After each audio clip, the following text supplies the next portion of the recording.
Welcome to Direction Northeast. Hello, I'm Emily Whitehead. This program is a presentation of the Communications Department of Northeast State Community College. This episode of Direction Northeast will take a look at living, functioning, and thriving with a disability. We'll meet our guests and start our discussion following these messages. My name is Jason Tipton. I'm a manufacturing technician for A.O. Smith, and I got my start at Northeast State.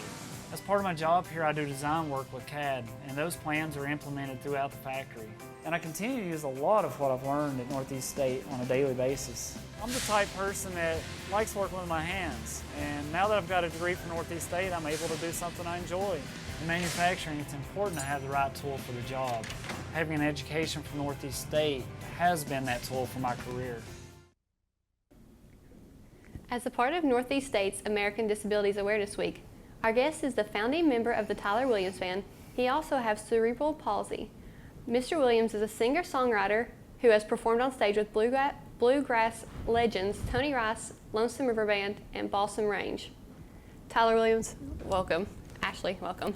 Yeah, good to be here. How are you guys doing today? Did you have a good flight in? Well, we drove. Good job. All right, can you tell me a little bit about cerebral palsy and how it affects you? Yeah. Well, I mean, I can't give you a medical a medical definition, but basically, it works different in different people. My dad kind of described it to me as an egg that cracks on your head, and wherever the yolk drips into your brain, as disgusting as that might sound, that's the part that it will affect. With me, I was really blessed because it affected my right side, like my right hand and my right arm, or my right, I can't even talk today, my right hand and my right foot. And so especially when it gets cold and stuff, it tightens up and it's hard to use it. But, you know, I don't let it get to me. I mean, it's frustrating, but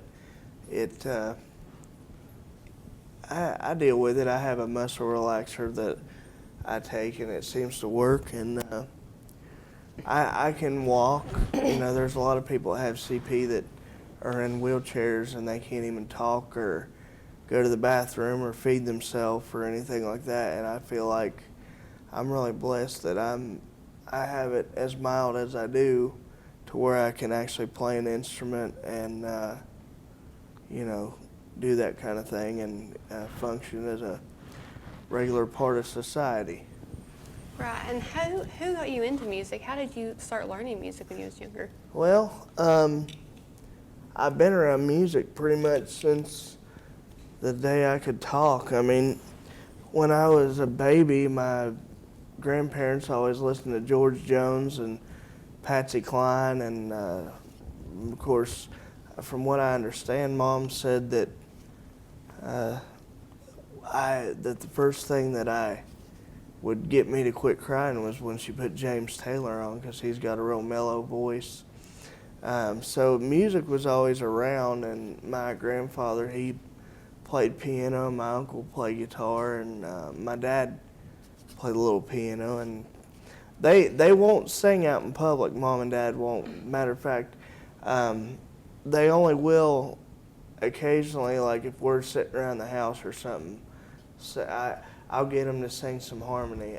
Matter of fact, I've done that for a long time.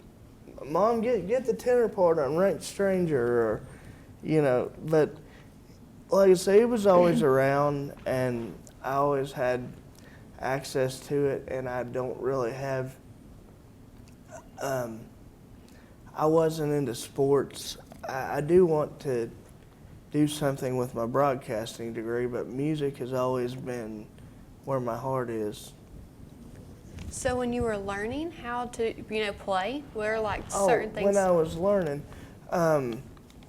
well, the first thing I learned, I started singing when I was 2. Randy Travis tape. We had Steve Wariner and Randy Travis. We moved to town for 6 months in a little place. Mom and Dad didn't have a lot of money, and she got Dad a Randy Travis tape and a Steve Wariner tape. He's a great guitar player, by the way, and plays a lot like Chet Atkins. But I learned, I started singing that stuff when I was like 2. I could barely talk, but I could do that, and had a real. I used to talk like this because my vocal cords weren't exactly. I think they might have been a little underdeveloped, but you wouldn't know it now. But I started playing, just tinkering around on a keyboard around the time I was 2, and I got a harmonica for Christmas in 1987. And then when I was 4, almost 5, I started formal piano lessons from about the time until I was 18 or 19, and played classical, and also, since my uncle played guitar, I started doing that when I was about 16, really. And my dad, he got a guitar from a music shop, and before I was just kind of tinkering around on my sister's little thing, but she never really got into it. And it's kind of cool. I left and went to ETSU. They were telling me where everything was. You know, the Reese cups are here, your meat is here, your pizza rolls are here, your drinks are here. P.S. Be good to the Blue Ridge. So I kind of inherited that guitar, and but piano is really, for me, the easiest to play just because it's all laid out for you. It's all right there. So that's, and I have perfect pitch, which is a blessing and a curse. And Papa Williams saw that I had that real early on. He used to tap the rim of a glass of milk, and I told him what note he was, that the glass, what note the glass made, and he went on the piano and he would play the note, and I had it. But the curse part about it is when Ashley's out of tune, or when one of our other band members are out of tune, I always know it, and it sucks because it hurts my ears. But Sorry. I'm not saying. Anyway, but no, it is a gift, and I realize that. But that's really about it. If I think of anything else, I'll go back. All right, and you, Ashley, how did you kind of get your start? Well, my mom and dad, they always had instruments around the house. My dad had an old fiddle, and he had a guitar, and Mom had the piano, and they started me learning piano when I was really little. And then I got into bluegrass when I was about 12 and picked up fiddle when I was about 13, and just went around to different local jams and learned by ear. And I met a man by the name of Les Sandy, and he taught me a lot about fiddle and inspired me to play. And you all clearly are, it's in love with bluegrass. We'll start with you, Tyler. What was it that drew you to bluegrass? Well, to be honest, the first time, if we're thinking back way far, from when I was really little, my dad had a tape, and of course I didn't think of it as bluegrass. I thought of it as country music, but he had Will the Circle Be Unbroken Volume 2 of Nitty Gritty Dirt Band, and that, it kind of mixes a little bluegrass and country. But my Uncle Derek really, I listened to that tape, but my Uncle Derek was into like Del McCurry and the Johnson Mountain Boys and Third Time Out. And I remember the first festival I ever really went to was with my papa. We went to Rio Grande, Ohio, which is down close to West Virginia on the Ohio River, kind of not too far from Kentucky either. But we went to that, and this was like 1989 or 1990, I think. And then my Uncle Derek started taking me to I went to Frontier Ranch in Kirkersville, Ohio when I was 6, and I saw Allison Krauss in Union Station for the first time, back when Adam Steffi and Tim Stafford and Barry Bales and I think it was either Allison Brown or Ron Block, I can't remember. We have it on VHS tape somewhere, but I got to meet her. And this was like back when she was a nobody. I got to meet her and like talk to her, and I bought one of her tapes. Yeah, I said tapes, 'cause that's what we had back then. CDs were just starting to come out, but it was really fun, you know. And I went around with him to several bluegrass festivals. Of course, back then, I liked the music, but I was more interested, to be honest, going up and getting me a Texas tenderloin or a corn dog or a, you know, piece of pie. Because at bluegrass festivals, you got vendors everywhere selling you food and stuff. I mean, but I really did like the music. And then in middle school and stuff, when I was at the blind school, I listened to a lot of country that was around back then, like Randy Travis and Joe Diffie and Tracy Lawrence, Tracy Byrd, Martina McBride, the Judds, 80s and 90s stuff, because that's when I was growing up. And it was good fishing music too. Me and Papaw, I was real close to him, and we did a lot of fishing. I'd listen to country then, but then when I was in high school, I got back into it and started, I went to a jam. And what I would do during that time is I'd go to the library and I'd get like different CDs of Flatt and Scruggs or Ricky Skaggs and Boone Creek or Bill Monroe or whatever, or Lonesome River Band. I remember listening to them. And my mom and dad didn't even know I was doing this. So I'd go up in my room and I would put it on tape, because obviously you have to return stuff to the library. So I put it on tape, and I would learn all the words to those songs. And then the first jam that I went to, I mean, it was heaven for me, because it was just one after the other, after the other, after the other, and they were doing stuff that I knew, that I learned from those CDs. And now we go to bluegrass festivals and they do all those songs, so I never really quit doing them. And I'm talking like Blue Ridge Cabin Home, Your Love Is Like a Flower, Old Home Place. I mean, and once the bug really did bite me, and the bluegrass bug, now I can't get enough of it. I've got to be out picking, or I've got to be out, you know, at a festival or that's why when I met Ashley, like I wanted to do this band thing. And we've had different people come and go, but you always have to kind of keep your sound. And I try to do that. What is your sound?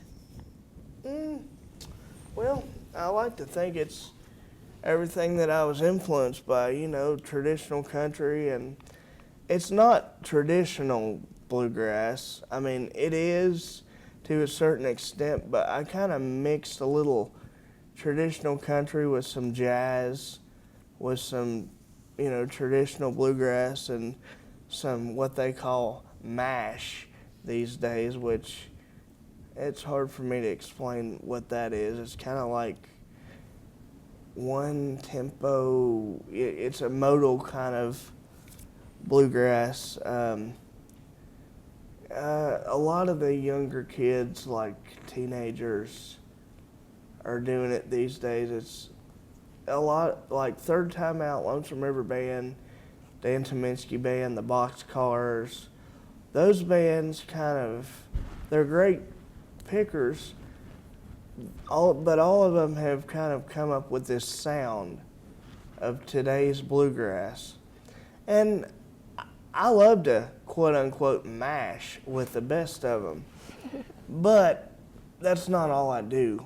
You know, I grew up with a lot of different kinds of music, from country to, my dad listened to classic rock and Bob Marley, and my sisters are into NSYNC, and you know, I'm sure you probably were back then into all that. Oh my God, Justin Timberlake. And you know, they were into that. So I heard all kind of different types of music, but I would like to think that I have, especially after I released my solo project, kind of found what I was looking for in the sound and style of music that I want, which is basically combining all of that into who I am musically. Just you got to feel it. You know, it's not mechanical at all. Like if my viewpoint on it is, if you're playing music just because you know how to play an instrument, just because somebody told you to, or just to fulfill some kind of an external desire, like, and you don't really feel it, you're just doing it because somebody told you to, or just because, you know, just because you want to learn something the way Tony Rice did it, or just because you want to say, you know, I don't want that. I want to learn music because it makes me feel good. I want to be able to sing something the way that I want to sing it. You know, I'm not going to go up there and sing Big Spike Hammer just like Tony Rice did with a bluegrass album band, or Some Old Day just like Flat and Scruggs or J.D. Crowe did it. I'm going to put my own spin on certain things to make people distinguish, well, you know, that's me. That's not them. And if you can do that and you're a musician, you're going to go somewhere. But if you're going to sound like everybody else, or if you're going to play something mechanically and then you lose interest in it a few years down the road, and you think music is all about how many notes you can put into a break or how flashy you can be, then I don't want any part of that. But if I can feel a song and it hits me in the heart, and it doesn't matter what it is, if I can feel it and I've experienced that emotion that a song is portraying to me, then that's what you want to get at. Right, and Ashley, he has really deep emotions with this. Is this kind of how your influence started when you were young? Oh yeah, listening to Alison Krauss, Rhonda Vincent, and She started after I did. they both influenced me heavily when I started out. It's like their songs spoke to me. It was like I knew I needed to do that kind of music. It just grabbed me. So we definitely share that feel for music. And how did you two meet? How did Galax. We met at the Old Fiddlers Convention in Galax, Virginia in 2007, which is like the bluegrass heaven. It is. Yeah. 'Cause you stay up till 5 or 6 in the morning picking and eating and having a good time. And you see people at Galax that you only see like once a year at Galax, because they come from all over, and you sit outdoors and at Phelps Park and you just pick, and it's either hot or muddy. When it's muddy, It's hot and muddy Yeah. sometimes. The muddiest fiddlers convention I was at was Sparta. You should have seen my feet after that. Woo, it was bad. But no, we met in '07. I was coming off the stage. I do the folk song competition every year. Next year I might try guitar. I don't know yet. I haven't made up my mind, but it's a pretty stiff competition there. But I was coming off the stage of the Fiddlers Convention, and folk song, and Ashley and her mom were walking around, and I knew who she was. I was talking to all kind of people, and you'd say there's so many pickers there and so many good ones. And when you go up to somebody and say, "Hi, how you doing? Let's pick," that usually means either you will pick with them before the weekend's out, or you might not. Well, I went up to Ashley and I was just talking like I do to everybody else, like, "Hey, where are you from? What do you play?" "I play fiddle." So we started talking a little bit, and I said, "Well, let's. I don't have my guitar on me, but I can grab one real quick." So we went and her mom had a thing, it had AshleyDavisMusic.com. My dad still teases her about that. We'll go up to Ohio. Hey, how you doing, AshleyDavisMusic.com? I don't know. So we went in the corner, and I borrowed my buddy's guitar, and I said, "Well, why don't you pick one?" So she sawed off Fire on the Mountain, and it was I couldn't keep up with her. It was quick. And this other guy was with us, Dalton Cranford, and my initial, and Dalton, if you hear this, man, I'm sorry, but I thought they were dating, so I was like, I'd never met him. well, yeah, we'll talk about that later. He was real energetic. He wanted to pick everything. "Hey, man, let me see. Let me go get my banjo. Let me go get my dobro." I'm like, okay, well, these two are together. That's cool. Whatever. So. I don't know where you got that. Well, because y'all were hanging around together. We're hanging with you. Okay, yeah. So she picked it. We played a couple of fiddle tunes, and I had fun. Then I had to go somewhere, and I saw her later in the day when she was playing with a band, and I was playing with somebody else, and we kind of got reacquainted again, and I said, "Do you have a boyfriend?" She's like, "No." And she's like, "You're a big flirt." I said, "No, I'm not." But we didn't date right away. Matter of fact, she got my number from somebody else, and actually, I think from Dalton. And she called me like not too long after that, after I'd gone back to the house or something. And we didn't date for like a year, a year and a half, because I had other things I was trying to do. And so, I don't know, we started talking in 2009 on the phone, and she'd come over like 2 or 3 weekends to see me, and then she moved to Johnson City in 2010. Is that what kind of brought you were at ETSU at the time, or is that what brought you to ETSU? No.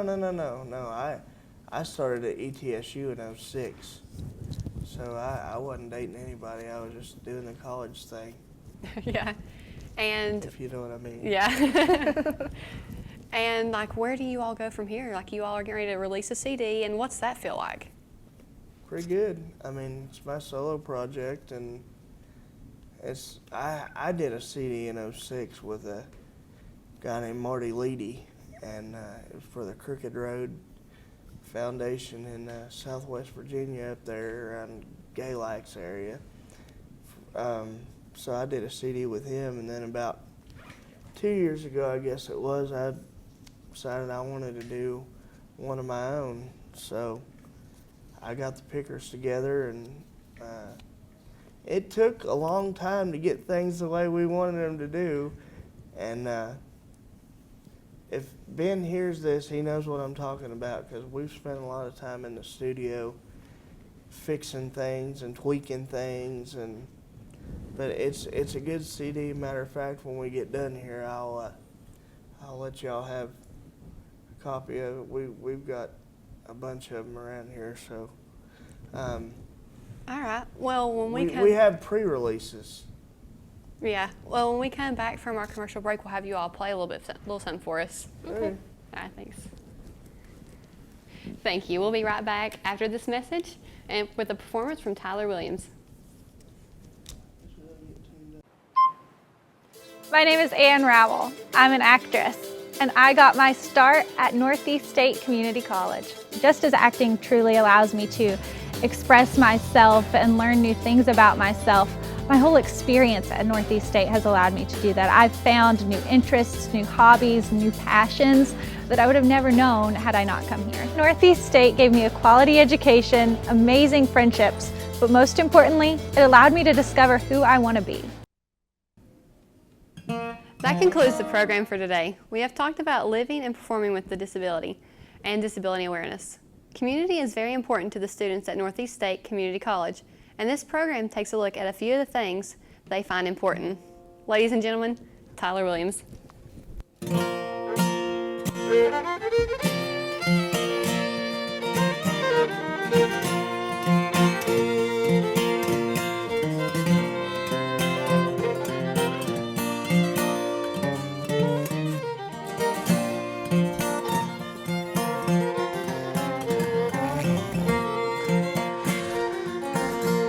Tonight I'm alone without you, my dear. It seems there's a longing for you still.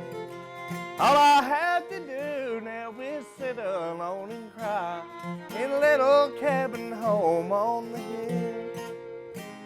Well, someone has taken you from me and left me here all alone. Just listen to the rain beat on my window pane in our little cabin home on the hill.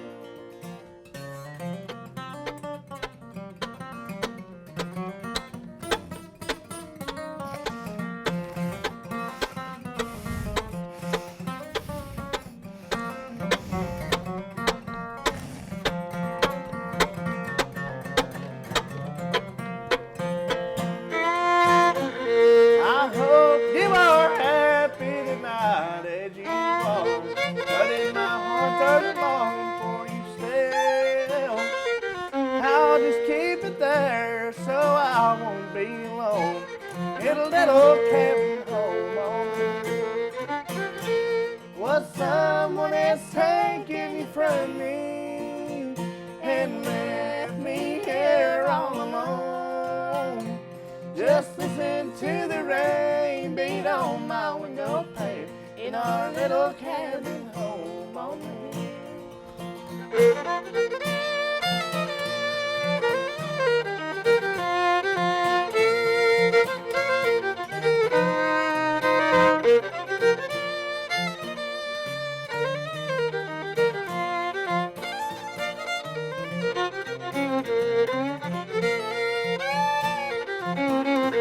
Now when you have come to the end of the way and find there's no more happiness for you, just let your thoughts turn back once more, if you will, to a little cabin home on the hill.